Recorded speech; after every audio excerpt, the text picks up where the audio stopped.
Hello everyone, this side मोहित बसीन here. बहुत बहुत स्वागत है आपका हमारे यूट्यूब चैनल के ऊपर। आज हम सीबीएसई की तरफ से एक और नई अपडेट निकलवा कर लेकर आए हैं क्लास 10th और 12th वाले बच्चों के लिए। आज की जो वीडियो है बहुत ही ज़्यादा इंपॉर्टेंट होने वाली है, क्योंकि आज की वीडियो में हम कुछ ऐसी बातें निकलवा कर लेकर आए हैं सीबीएसई के लिए जो आपके लिए जाननी बहुत ज़्यादा जरूरी है। प्रैक्टिकल एग्जाम को लेकर कुछ गड़बड़ आई है सीबीएसई एग्जाम्स के अंदर, सीबीएसई को क्लास 10th वालों की भी और क्लास 12th वालों की भी। तो क्या गड़बड़ निकल कर सामने आ रही है, कुछ प्रॉब्लम्स क्रिएट हो रही हैं, वो क्या प्रॉब्लम्स क्रिएट हो रही है, वो सारी की सारी आज मैं आपको बातें बताने वाला हूँ। तो सबसे पहले बात करते हैं जो सबसे पहले हमारे पास अपडेट निकल कर आई है।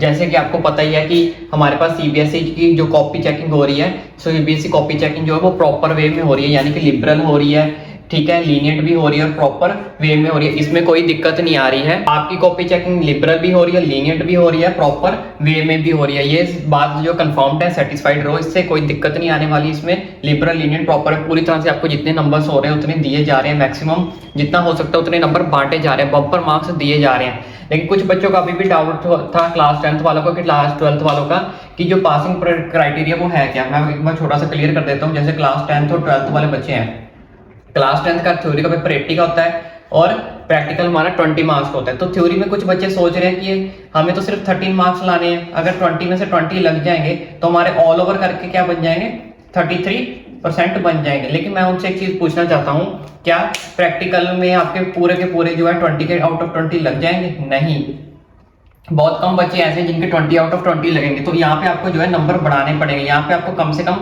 16 17 तक पहुंचो, ताकि इसमें से अगर आपके 16 या 15 लगे तो आप जाके पास हो जाओ। तो इस तरह से इनका दोनों का पासिंग क्राइटेरिया जो है वो कंबाइन होके जो है 33% बनना है। दोनों को मिला के कंबाइन करके 33% बनना चाहिए। इसकी वीडियो मैंने अलग से बनाई भी थी, लेकिन फिर भी कुछ बच्चों का डाउट था, ये क्लियर नहीं हो रहा। तो इसमें से कम आपको जो थ्योरी में से कम 17 या 20 नंबर तक पहुंचोगे, तब जाके इसमें आपके अगर 14-15 लगते हैं, ज्यादा भी लग सकते हैं, 15-16 भी लग सकते हैं, 17, तो कब जाके आपके 33-35% जो है वो बन जाएंगे। अब बात कर लेते हैं 12th वाले बच्चों के लिए। 12th वालों के लिए क्या इशू आ रहा है।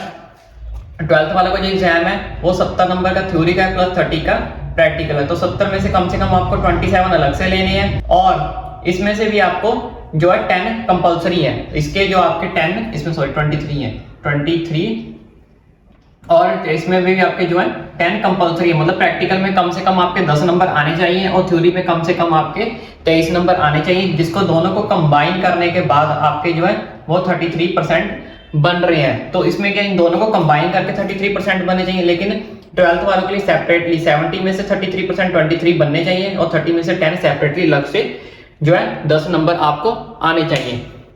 अब चलिए सेकंड अपडेट के बारे में बात करते हैं। सेकंड अपडेट के बारे में, circular send to schools, circular जो है सेंड किया गया है स्कूल्स को अबाउट प्रैक्टिकल्स के बारे में। जैसे मैंने आपको बताया कि प्रैक्टिकल्स के बारे में एक बहुत बड़ी गड़बड़ निकलकर सामने आ रही है, क्योंकि सीबीएसई को क्या हुआ है, क्लास 12th वाले बच्चों के जो प्रैक्टिकल हुए हैं उसमें क्या देखा गया, 29 और 30 मार्क्स लगे आउट ऑफ 30। जैसे मैंने अभी आपको बताया कि 13 नंबर का आपका प्रैक्टिकल है, तो स्कूलों ने क्या किया हुआ, 30 में से 30 नंबर लगाए हुए, 29 में से 29 लगाए हुए। ऐसा पहले भी होता था, जब हम भी स्टडी करते थे तब भी होता था, पिछले साल भी हुआ है, उससे पिछले साल भी हुआ, 29-30 लगते ही लगते हैं। लेकिन सीबीएसई का मानना है इस बार कि मैक्सिमम बच्चों के जो है यही नंबर लगे हुए हैं, मैक्सिमम, और हर एक के बच्चे के नंबर जो है आउट ऑफ 30 नहीं आ सकते, 29 भी नहीं आ सकते।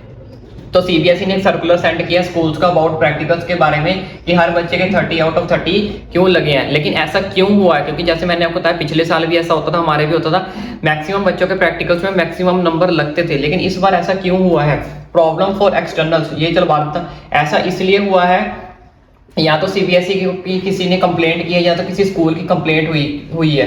तो सीबीएसई को कंप्लेंट की है, या तो फिर किसी की स्कूल की कंप्लेंट हुई है कि इस स्कूल में मैक्सिमम जो है नंबर लगेंगे। तो उसकी वजह से जो बात है, ये वाली बात जो है मैक्सिमम नंबर वाली, ये सीबीएसई के दिमाग में, सीबीएसई के माइंड में किसी ने बैठाने की कोशिश की है कि इस स्कूल में या फिर स्कूलों द्वारा मैक्सिमम नंबर जो है वो लगाए जा रहे हैं, इसके ऊपर रिव्यू किया जाए। तो ये जो चीज है, ये तो या तो किसी ने कंप्लेंट की है, या फिर स्कूल वालों के ऊपर किसी ने एक्शन लिया है, जिसकी वजह से सीबीएसई के माइंड में ये बात डाली गई है कि आप इस चीज के ऊपर क्या करो, जाके रिव्यू करो। और अब ये जो बात है, ये सीबीएसई ने क्या कर लिया, नोटिस कर लिया। सीबीएसई ने ये जो बात है ये नोटिस कर लिया कि हर बच्चे के जो नंबर है, जी हाँ वाकई में 29-30 लगे हुए हैं। तो इसके ऊपर अब सीबीएसई क्या कर रहा है, रिव्यू कर रहा है। अब इससे जो है प्रॉब्लम फॉर एक्सटर्नल्स को भी प्रॉब्लम होगी, क्योंकि अगर ये बात सच निकली तो इससे काफी ज्यादा एक्शन जो है वो क्रिएट हो सकता है, प्रॉब्लम फॉर एक्सटर्नल्स। क्योंकि जैसे आपको पता है स्कूल्स में एक्सटर्नल जो आपके एग्जाम लेने आए थे 10th और 12th के अंदर, तो अगर मान लो उसमें क्या होता है, अगर किसी टॉपर ने क्वेश्चन नहीं सुनाया तो आपके स्कूल वाले जो टीचर्स हैं खुद से इनसे क्या करते हैं, कॉम्प्रोमाइज कर लेते हैं कि एक्सटर्नल या आप नंबर लगा देना, हमारे स्कूल की रेपुटेशन का सवाल है, या फिर हर बच्चा जो अच्छे नंबर लग जाएंगे, हर बच्चे के जो नंबर है पास। उससे क्या होता है, टॉपर्स को ज्यादा फायदा होता है। मान लो जैसे कोई टॉपर ने कोई क्वेश्चन नहीं सुनाया, तो जो क्लास टीचर्स होती है उनको पता होता है ये बच्चा टॉपर्स है, इसका अगर क्वेश्चन नहीं सुनाया तो कोई बात नहीं, ये थ्योरी में कवर कर लेगा, तो उसके जो है प्रैक्टिकल में नंबर जो है एक्सटर्नल को बोलकर ज्यादा लगवा दिए जाते हैं। तो उससे क्या होता है, टॉपर्स को फायदा हो जाता है कि टॉपर्स वाले जो है 1-2 नंबर अगर उनके कट रहे हैं तो टीचर बोलते हैं चलो इसने थ्योरी में कवर कर लेना है। इससे क्या होगा, हमारे स्कूल की रेपुटेशन भी बढ़ जाएगी, क्योंकि इसने थ्योरी में तो नंबर अच्छे ले ही लेने हैं, प्लस प्रैक्टिकल में भी इसके नंबर जो है वो अच्छे लग गए। तो इससे क्या होगा, स्कूल का रिजल्ट जो है काफी ज्यादा अच्छा आएगा, स्कूल का काफी ज्यादा नाम हो जाएगा। लेकिन वहां पे अगर ये इशू पाया गया कि उस बच्चे के जो नंबर लगे 1-2 नंबर क्यों फालतू लगे, पर टॉपर्स को ऐसा कोई इशू नहीं आएगा, क्योंकि अगर उन्होंने थ्योरी में कवर कर लिया तो सीबीएसई समझ जाएगा दैट बच्चा इज इंटेलिजेंट, वो बच्चा इंटेलिजेंट है। लेकिन उन बच्चों को प्रॉब्लम आएगी जिनका कोई बैकग्राउंड में कोई डाटा अच्छा नहीं निकला और फिर भी उनके जो नंबर्स है काफी ज्यादा 26 या 27 लगे फिर तो ठीक है, लेकिन उनके नंबर 29-30 तक लगे हुए, तो उन बच्चों को जो प्रॉब्लम क्रिएट होने वाली है। लेकिन सबसे पहले जो प्रॉब्लम्स बच्चों को नहीं आएगी, प्रॉब्लम्स आएगी टीचर्स को, जिन बच्चों ने नंबर्स लगाए हैं। तो आप टेंशन मत लो, नंबर आपके प्रॉब्लम्स आपको नहीं आएंगी, आपको ये प्रॉब्लम आएगी आपके नंबर कम हो सकते हैं। अगर इस चीज के ऊपर मीटिंग बैठ के रिव्यू हो गया तो आपके नंबर अगर 29 या 30 लगे हुए और आपका बैकग्राउंड में कुछ वैसा डाटा है, असाइनमेंट्स अपने असाइनमेंट्स कह लो, प्रोजेक्ट कह लो, ये सब सबमिट नहीं हुए, लेकिन फिर भी आपके number full out of full लगे हुए, तब टीचर्स के ऊपर एक्शन हो जाएगा और आपके नंबर फिर कटने के चांसेस हो जाएंगे। इसी वजह से ग्रुप फोटो के लिए भी बोला गया था, ग्रुप फोटो के लिए बोला गया था इन प्रैक्टिकल्स के अंदर। प्रैक्टिकल्स के अंदर जो आपके एक्सटर्नल आते थे उनको बोला गया था कि जब भी आपने प्रैक्टिकल्स लेना है, प्रैक्टिकल्स करवाने हैं, प्रैक्टिकल एग्जाम लेना है, तब जितने बच्चे उस टाइम में 10 बच्चों का ग्रुप था, 20 बच्चों, हर बच्चे की जो आपने ग्रुप फोटो लेनी है और उसको सीबीएसई को क्या करना है, अपलोड करना है। इसी वजह से ये चीज जो है नोटिफिकेशन आई भी थी इस चीज की।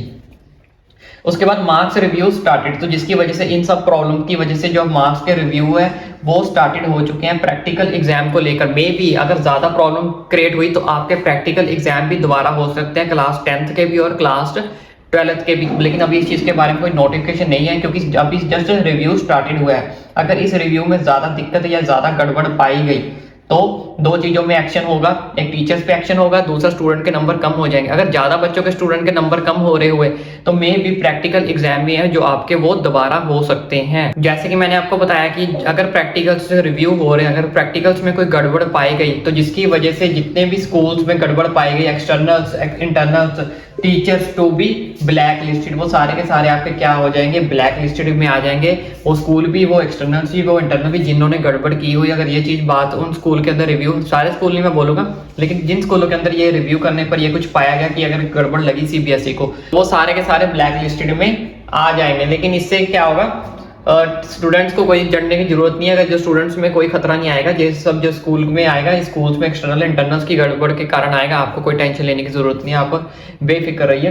अब बात कर लेते हैं रिजल्ट ऑफ 12th में से जो अपडेट है। जैसे हमेशा आपको पता है कि रिजल्ट जो है 12th का वो सबसे पहले आता है, लेकिन इन प्रैक्टिकल्स की वजह से और उनके एग्जाम लेट होने की वजह से मे बी डिलेड, इस बार उनका जो रिजल्ट है वो डिले हो सकता है। 10th में इतनी गड़बड़ नहीं पाई गई है, 12th में थोड़ी गड़बड़ ज्यादा पाई गई है सीबीएसई के लिए प्रैक्टिकल्स को लेके। तो अगर रिव्यू होगा तो मे बी 10th का भी साथ ही होगा। तो रिजल्ट में तो मैं, जैसे मैंने आपको बता दिया कि 12th का पहले आता है, एक तो जिनके एग्जाम्स लेट हुए हैं, तो दूसरी बात सीबीएसई अब ये रिव्यू करने लग गया है इंटरनल एक्सटर्नल एग्जाम्स को लेके, तो उसकी वजह से इनका जो रिजल्ट है वो मे बी इस साल डिले हो जाए। No problem with good students, good student के मैंने ऐसे बताया, अगर आप गुड स्टूडेंट, आप फेयर स्टूडेंट, आपको लगता है कि मैंने सारे प्रोजेक्ट, सारी असाइनमेंट, सब कुछ टाइम टू टाइम सबमिट करवाया है, तो उनके साथ कोई भी प्रॉब्लम नहीं होगी। No problem with good student and fair school. और जिन स्कूलों ने फेयर हैं उन्होंने कोई गड़बड़ नहीं किया, स्टूडेंट को जिस तरह से हिसाब से अपने नंबर दिए हैं उनके साथ उनके पास सारा डाटा है हर बच्चे का कि इसने ये सबमिट करवाया तो हमने इसके अच्छे नंबर लगाए, इसने ये सबमिट नहीं करवाया तो इसके अच्छे नंबर नहीं। आगे जिन्होंने जबरदस्ती अपनी तरफ से मनमर्जी से नंबर लगाए हुए उनके ऊपर फिर एक्शन होगा, वो ब्लैक लिस्टेड में भी जा सकते हैं। बाकी आपको पता ही है मॉडर्न पॉलिसी जो है लागू हो चुकी है। मॉडर्न पॉलिसी होता है कि जैसे कोई सेट डिफिकल्ट आता है, सेट डिफिकल्ट या फिर एरर निकलता है किसी क्वेश्चन पेपर में एरर, उन सब चीज़ों के लिए आपको जो है नंबर दिए जा रहे हैं। सेट डिफिकल्ट अगर कोई एरर आता है क्वेश्चन पेपर में या क्वेश्चन गलत आता है तो उस चीज़ में आपको जो है मॉडर्न पॉलिसी लग जाती है, मॉडर्न पॉलिसी। नेक्स्ट हमारे पास अटेम्प्ट मार्क्स, जैसे आपको पता है हर क्वेश्चन जितना आप अटेम्प्ट करेगा उस हिसाब से आपको मार्क्स भी दिए जा रहे हैं। स्टेप मार्किंग भी जो है वो की जा रही है। इसके अलावा कोई और अपडेट निकल कर आएगी सीबीएसई की तरफ से तो मैं आपको डेफिनेटली शेयर करूंगा। और तब तक आप हमारे चैनल को सब्सक्राइब कर लें ताकि आपको जल्दी से जल्दी नोटिफिकेशन मिल जाएगी नई अपडेट के बारे में सीबीएसई की तरफ से अगर कोई आती है।